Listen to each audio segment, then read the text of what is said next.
So what are we saying, lads? Jack here and welcome back to another video. Now, I know what you're thinking, 2 videos in 2 days. Now I've said that, this probably isn't even going up on the day after the last one. But yeah, we're back, we're consistent with it, we're good with it, we're clean with it. And today, I know some of you lot are probably going to tell by the title and everything, but we've got a FIFA 21 promos tier list maker. Now if we scroll down here, I believe it's this guy, Josh Foot Trading, that made it. I'm not sure how this website really works. We've only done one of these before a few months ago and that done quite well. So I decided to do another one. My phone's going off. What I actually have took the time to do is order these promos in order of when they came out. So it goes like team of the week, one to watch, etc, etc.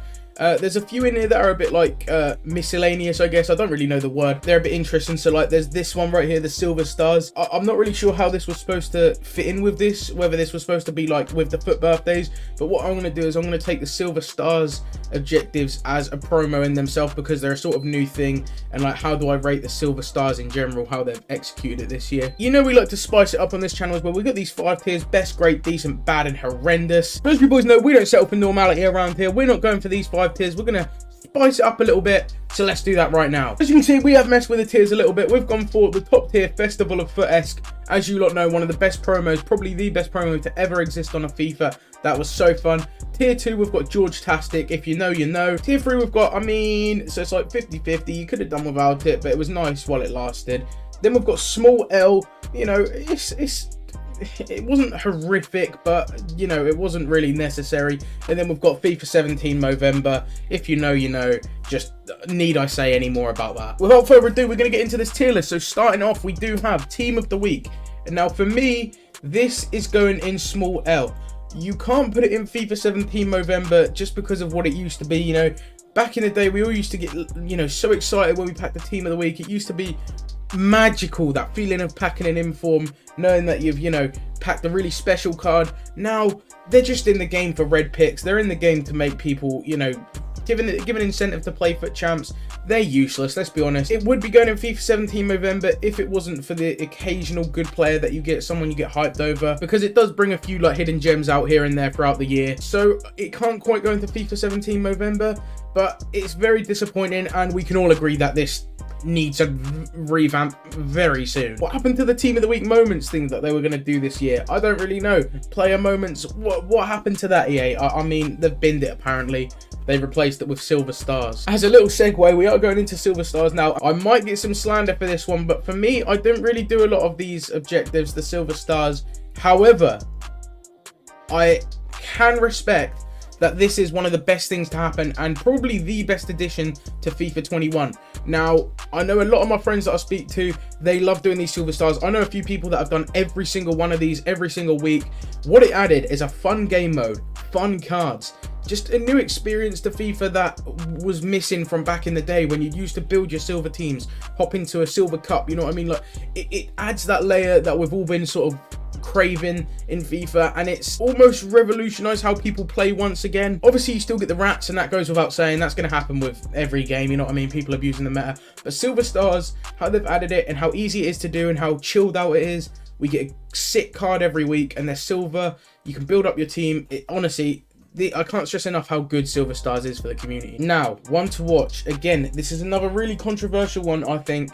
I'm actually going to put one to watch in FIFA 17 Movember. It's so dead in the water now. It's something that like 2 years ago, 3 years ago, we were getting really excited for these one to watch cards because of how good the Team of the Week boost is. These two sort of go hand in hand. So say you have like an 85 rated Koke, something like that, gets in one to watch. 85 rated Koke. If he gets an upgrade, he's getting like +1s in every stat. How many upgrades is Koke going to get in a year? Probably 1 if we're lucky. So that one to watch card that you pack at the start of the year goes from an 85 to an 86. There's no difference on how they play in game. You only really notice a difference on these one to watch cards with the very small cards. And by the time that they get their upgrades, there's so many more players past the power curve. It's just a pointless promo. It's an easy money grab for EA at the start of the year. Be honest, have any of you got a one to watch in your team? Probably not, right? So, I mean, that says it all. Some of you probably have a Team of the Week in your team. I'm guaranteeing you a lot of you are going to have Silver Stars in your club. One to watches. How many games do you play with a one to watch this year? If any of you have played more than 10 games with a one to watch this year, you should probably be embarrassed with yourself. On to Rulebreakers. And you know what? For me, it's sort of between Amin and George-tastic. Like, honestly, I can't put it in a small L because it was different, you know what I mean? I'm going to put it in it had a few good cards. There was some good cards for the start of the game, like that Podence was really good for the start of the game. Obviously, the Harry Kane was actually way ahead of the power curve at that time. You had the Lukaku, the Nainggolan. I just don't remember the objectives and SBCs being really good during that promo, which is what does drag it down. There wasn't really enough to play for. There wasn't enough SBCs and stuff. Like, the team was good, but it wasn't quite enough to go in George-tastic, you know what I mean? Plus, a lot of these cards fell behind the power curve really early, like Marcus Llorente. He then got an inform that was already better than this card. But there are still some rule breakers that are even usable to this day, like the Quadrado. So it's a 50-50 one. In terms of the players, it was a fairly good selection. A few like original players, but mostly it was just the same old guys. So on to UCL and UEL road to the final, I do believe. We're going to put this, believe it or not, in Festival of FUT. Now, the reason is, it's because apart from What If that was also introduced this year, it's such an engaging promo. Obviously, some of the cards aren't the best, but a lot of them are really good. So it's a great promo team. There's great content on FIFA. Like, I remember that Koundé was out. Like, there was a lot of really good objective cards for this. And SBC cards, you know, Mason Mount was this year. The reason this promo is so good, I think, is because it integrates real world football and FIFA, and it's something that should be sort of together a lot more, in my opinion. I don't think I need to explain to a lot of people why this deserves to be in the top tier, and I think a lot of you will agree, some may not. But for me, something that integrates the real world football and FIFA and gets more people engaged with Champions League, I think it's a really good idea. And every year they sort of execute it really well. Maybe it needs a little bit of a rehaul soon, but then again, there's not really much you can do with that sort of style. One thing that would be cool, maybe if the player scores, then they go up in like a shooting stat. If you know what I mean, something like that would be a bit interesting. Now we have Record Breakers / the Black Friday promo. Now for me, it's a small L. There was a few cool cards in packs, tons of lightning rounds, tons of daily SBCs. Let's be honest, the Record Breakers themselves were pretty lackluster. There was only two that were actually over the price of what they should have been, Sancho and Mbappe, like over the discard price. The rest were pretty dead, but there were some fun cards in there. They also had the best of team of the week, which is like, I mean, it is what it is. It sort of screws over people that are holding the cards from before, like investors and people who use the cards. It makes them drop. And in terms of the gameplay, there's nothing really to do. But for the SBC side of things, you had your daily SBCs every like few hours. You had the team of the week SBCs were the best of team of the week. In terms of like SBCs and actual like money content, it was really good, but there's just nothing to play for, which ultimately brings it down to that small L tier. Headliners for me are going to be a middle of the road sort of promo this year. There's not really any hype for them. They're just sort of there, you know what I mean? It's no different really to one-to-watchers, etc. But it does have that like the whole headliner streak thing, which is pretty cool, I guess. It's different, you know, it's different. Now I'm actually really struggling to think of what I could do with these, like there's not really anything else I can say, is there? So I think for headliners, they're in the middle for a reason. There's nothing to say really. But freeze, now for me this has to go George-tastic. And now it's interesting, right? Because we got a promo team that was very good. There was unique players, position changes, a few good objectives and things like that. But the biggest thing about Freeze that we all loved was logging on every day to see the SBC. Now they were getting leaked, which was a disappointment obviously, but the fact that you get something new every day, it just sort of brings you back to the game constantly. And a lot of the cards are really cool. You've got like that Adama that still gets played now, the Wan-Bissaka. The only reason it's not going to be in the top tier is because it wasn't Futmas and it didn't quite have that same like feeling as the Futmas promo usually does. And for me, the biggest pain in this is that a lot of the SBCs were just so overpriced, but there was a few, like the Awa one was really good. There was a lot of good SBCs, let's be honest. Team of the year, oh baby.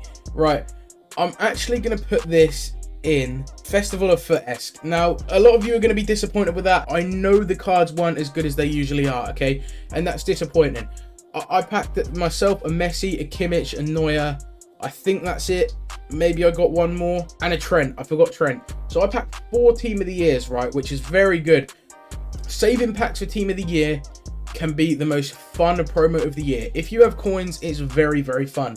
And at that point of the game, if you don't have coins, you're probably doing something wrong. But the endless amount of upgrades you can do, that constant recycle of packs, no one can deny it is the most fun. Apart from Team of the Season, I would say it's the most fun you can have in FIFA all year.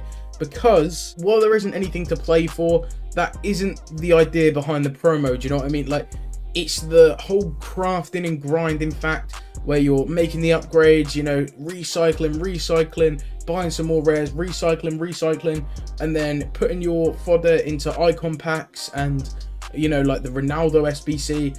Honestly, there's just so much to do during Team of the Year, and if you can't find something for yourself, I'll be shocked. Now, we have Future Stars. For me, this year, it wasn't as good as last, you know, it wasn't as good as last year, but it was better than Rulebreakers, it was better than Headliners, so it has to go in that George-tastic, but it isn't quite as good as the whole Road to the Final and Team of the Year. Remember, these are all my opinion, by the way, but for me, it's sort of on par with Freeze, because Freeze has the SBCs, Future Stars has the Future Star Academy objective players. They're really cool to grind up. I didn't personally do any of them because I just don't need the cards, but it is one of the most like fun and sort of interesting promos of the year, because it's players that aren't usually in every single promo. They get some cool upgrades, and you can play with some of your favorite like youth prospects. It's a really cool idea, to be honest. Let's be real. We've got another little Road to the Final squad. I didn't actually realize that was there, so we're gonna whack that in. Team of the group stage for me has to go into FIFA 17 November. There's nothing to play for. It's a team of the group stage, you know what I mean? Like, what can I say? There's a few good cards, but it just means nothing because there's nothing to play for. All of the cards are just so average, you know what I mean? It's just a glorified team of the week. If we're being absolutely honest with ourselves, team of the group stage at this point is a glorified team of the week. Yeah, you get a Messi in there, you might get a KDB or, you know what I mean, an Mbappe if you're lucky, but for the majority it's their mid-range cards, like the bang average cards, like, you know, the Acerbis, the Elvedis, players like that. They're just useless. It's a team of the week. It's just a glorified team of the week. I can't say anything more about it. It's just pointless. Now, we have the What If promo, and for me, I actually really like this promo. Now, the player selection wasn't as good as it could have been. Don't get me wrong, if they release Rulebreakers at this time of the year, it will be in FIFA 17 November. But you've got to think it's all about when it's released. Now, What If for me would take this sort of it could be at this sort of top level because of the similarities to the Road to the Final, but I think it's got to be George-tastic at the end. So it's like, you know, in the middle of these two, really. Because of when it's a bit iffy because the cards aren't as usable at that point, but that real world football engagement is really cool. I like how you can back a team. So say I want to buy this Sancho. You know, if I buy that Sancho and I want him to get upgraded, I'm going to be watching all these Dortmund games begging that they score their 4 goals or whatever it was in 6 games. I can't really remember how it works. You know, it's a pretty cool promo if we're being honest. And it had some good objectives like that Moise Kean Silver Stars. Like maybe a cool thing would be like if there's a striker, if they score in the next game or 2, then they get like an individual upgrade or something. But player days, like, get in the bin. I mean, what can I say? Like, this is the first FUT player days, remember? I think we got an engagement pack and a few SBCs maybe. Genuinely, I'm being completely honest right now, I don't even remember what this even had. I think it might have had like that team of the week objective, you know, where like the FUT champs pick. I'm struggling to think of something, boys, but we're going to leave it there. But birthday is an interesting one. It wasn't as good this year. Usually I'd be putting this in the top tier. Usually, you know, it just wasn't good, but it was still FUT birthday, and it had those usable cards. It's cool. It's a cool concept, you know. It's hard to argue. Now, the same thing with the FUT freeze. It does have that excitement of having a new SBC every day. There was a lot of really good SBCs as well, like that Vidal, the Renato Sanchez. There's a lot of good SBCs, etc., etc. It's a shame we didn't get like the guaranteed FUT birthday, but you know, it is what it is. You got some party bags. You got a bit of everything. This year, I think the player selection and just the boosts in general weren't quite as good as they usually were, such as like last year and the year before. So it's not going to quite get this top tier, and it's sort of straying away from what FUT birthday really is, like with those old players and everything. But it still wasn't bad enough to go in, but it wasn't quite good enough to go into the Festival of FUT tier. Finish it off, we have the second FUT player days, which admittedly wasn't actually as bad as this one. I think there was a few more things to do on the game, and they actually released some cards back into packs. You know, I think it's essentially the same as the whole best of team of the week record breakers concept. So we're just going to have to put it there. I've already spoken about FUT player days as a pointless promo. It's a little filler thing for EA just to I don't even know what it is, to be honest. But if you have enjoyed this video, please leave a like and comment. It really means a lot. And I am actually going to be doing a rating your teams thing. So if you want me to rate your teams, go follow me on Twitter at Manimac FUT. DM it to me, send it to me on Twitter. Manimac FUT, once again, it'll be in the description. I'm going to be doing a rate your teams, so just chuck me your teams on Twitter and you'll get in the next video. I appreciate all the support and I'm glad I'm back now. It feels good to be back. I am actually streaming a lot over on Twitch, so if you do want to catch me live, then go over there. But on that note, thank you for watching and I'll see you in the next one. In a bit, boys.